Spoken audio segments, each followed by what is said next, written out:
Her grandmother had a history of trafficking her mother.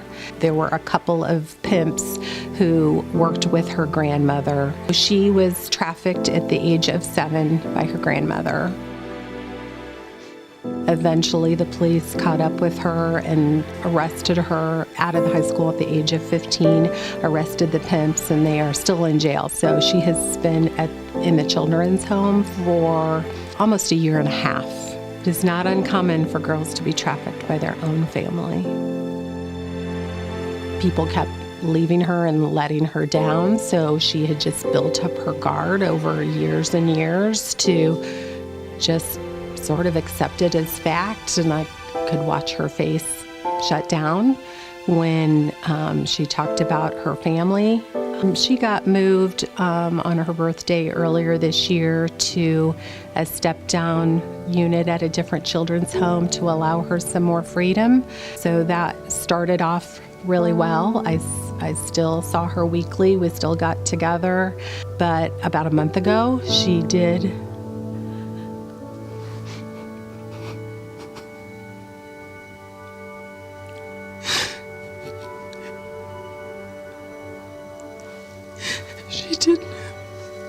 run away.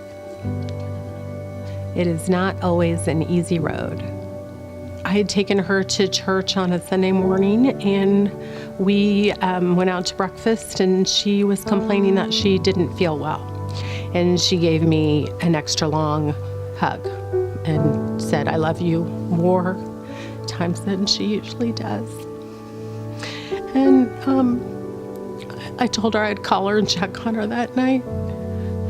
And when I did, the house parent said he had bad news that she had escaped through the window with someone. So still hopeful and waiting for her to find her way back.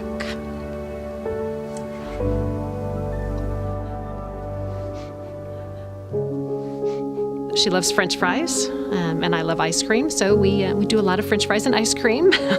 I think the relationship itself is more than anything else to develop a realistic and trusting relationship. One of the things her mom had said was that it allowed her to be a normal person outside of home. And I think that was important for her.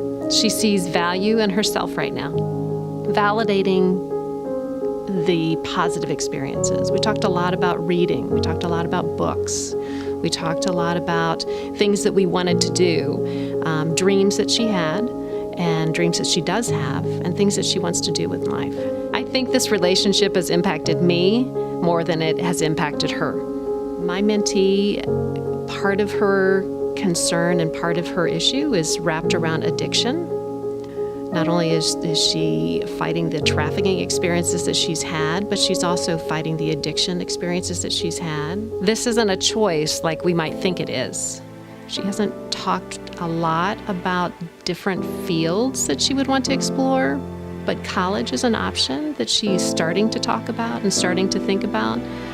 But it's difficult for her to think about that because she still is trying to get from one day to the next. She is beginning to dream about a normal future. Her story is she was sexually abused when she was 12, which I think led her to a very unhappy existence. She ran away late into her 13th year, and when she ran away because she was so unhappy at home, she ended up being trafficked. This is a complicated, multifaceted social problem and issue for these girls. I think society itself needs to step back and understand that, yes, it's a social problem, but it's like any other social problem that we have. It's multi-layered and it's complex.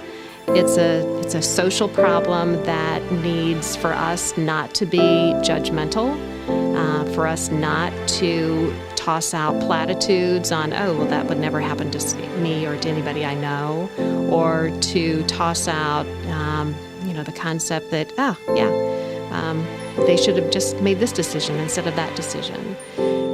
The changes that I've seen in her have been amazing and inspiring.